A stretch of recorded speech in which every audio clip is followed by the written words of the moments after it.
प्रकृतिवाद के अनुसार शिक्षण विधियाँ। प्रकृतिवाद ने शिक्षा में शिक्षण विधियाँ प्रदान की हैं। प्रकृतिवाद की ही देन है शिक्षा में शिक्षण विधियाँ।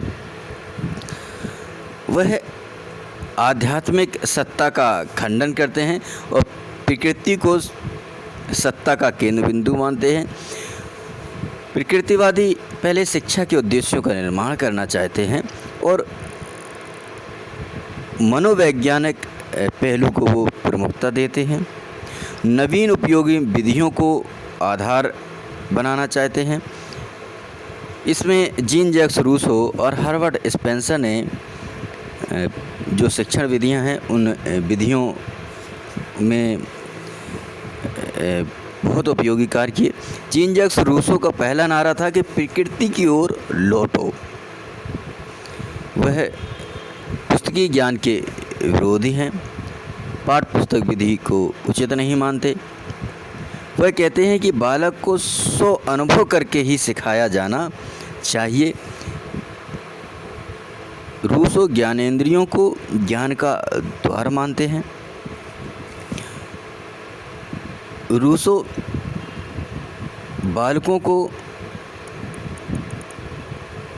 जो शिक्षा पुस्तक के माध्यम से दी जाती है उसको सकारात्मक शिक्षा मानते हैं, जबकि वो कहते हैं कि बालक को स्वयं अनुभव से सीखने दो, उसे प्रकृति में छोड़ दो। वह प्रकृति में किसी प्रकार की नकारात्मकता या उसे टोका टाकी मत करो, उसे किसी प्रकार का बंधन मत दो।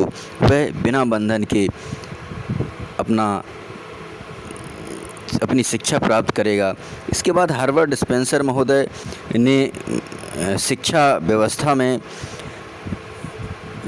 शिक्षण सूत्रों को सरल से जटिल की ओर, ज्ञात से अज्ञात की ओर, मूर्त से अमूर्त की ओर, अनिश्चित से निश्चित की ओर, प्रत्यक्ष से अप्रत्यक्ष की ओर, इस तरह के 11 शिक्षण सूत्रों की रचना की और इन शिक्षण सूत्रों के आधार पर ही क्रांतिकारी परिवर्तन हुए।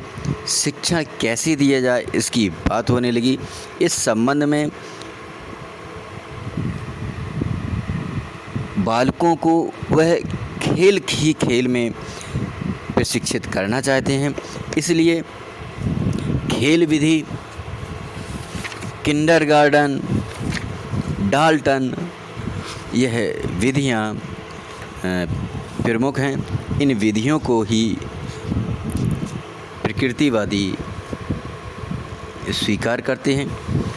इनमें डाल्टन विधि, ह्यूरिस्टिक विधि, मॉन्टेसरी विधि, निरीक्षण विधि, खेल विधि और प्रत्यक्ष विधि।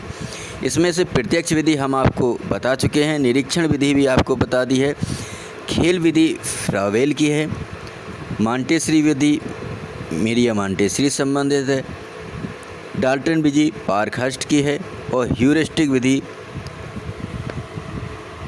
आर्मस्ट्रांग की है। ये विधियाँ आप पहले पढ़ चुके होंगे और इसमें एक विधि किलपैट्रिक की है जो योजना विधि है, जो आपने ये सभी विधियाँ पाठ्यक्रम में सब्जेक्ट टीचिंग के अंतर्गत पढ़ी होंगी, इसलिए इसको यहाँ पुनः चर्चा नहीं कर रहे हैं। यदि आपने नहीं पढ़ी हैं तो इनको हम बता देंगे।